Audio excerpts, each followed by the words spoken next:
Welcome back to another technical deep dive here in the debug zone. Today we're tackling a big question and breaking it down with insights from other users.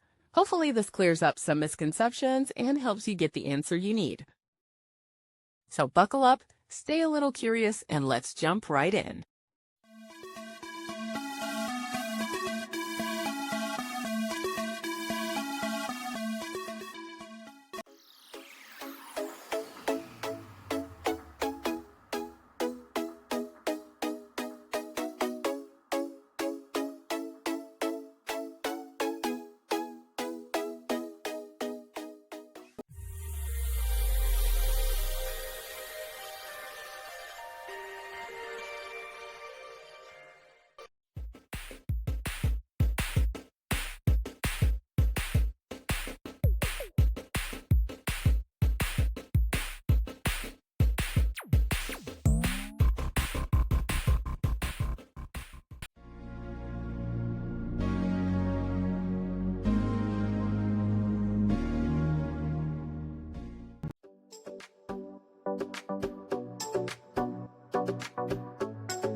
And that's a wrap.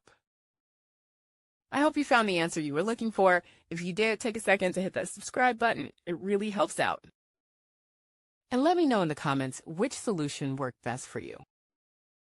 See you next time in the debug zone.